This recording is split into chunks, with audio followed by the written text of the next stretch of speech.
Adik-adik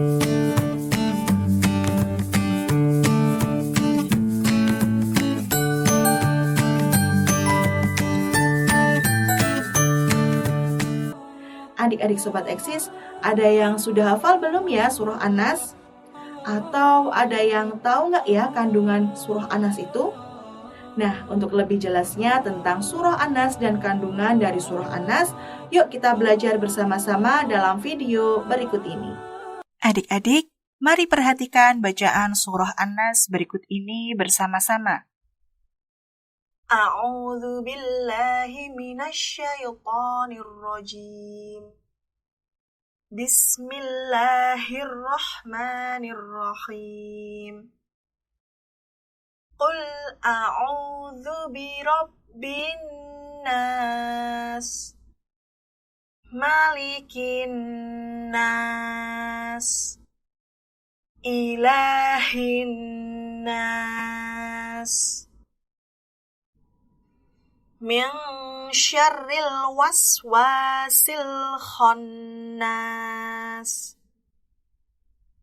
alladzi yuwaswisu fi sudurin nas, minal jinnati wan nas. Nah, sekarang kita kenali dulu hal-hal yang berkaitan dengan surah An-Nas. Surah An-Nas adalah surah yang berada di urutan terakhir Al-Quran, yakni surah ke-114. Surah An-Nas terdiri dari 6 ayat, yang mana tiap ayatnya itu terdapat kata An-Nas yang artinya manusia.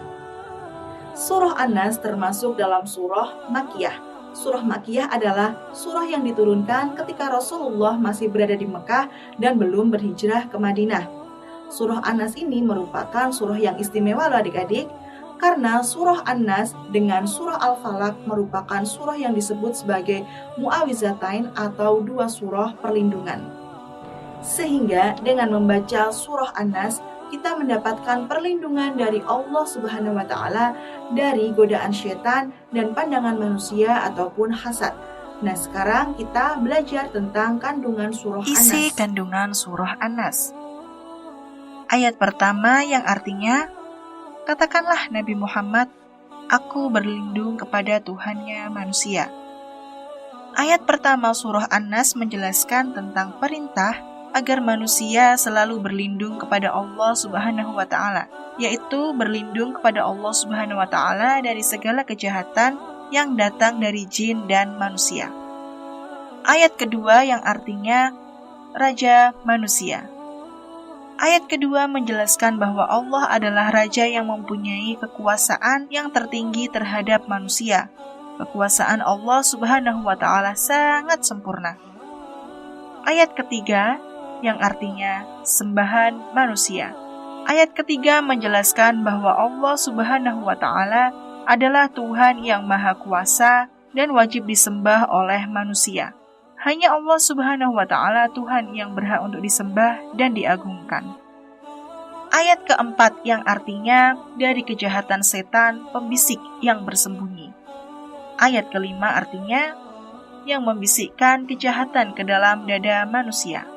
Ayat keempat dan kelima menjelaskan agar manusia selalu berlindung kepada Allah Subhanahu wa Ta'ala dari bisikan setan. Karena setan selalu menyertai gerak-gerik manusia dan mengajak kepada keburukan. Untuk itu, kita harus waspada karena bisikan setan pada hati manusia sangat banyak dan beragam. Ayat ke-6 yang artinya dari golongan jin dan manusia. Ayat ke-6 menegaskan kepada kita bahwa bisikan-bisikan yang mengajak kepada keburukan bukan hanya dari golongan jin, bahkan manusia pun juga dapat membisikkan dan mengajak kita kepada keburukan.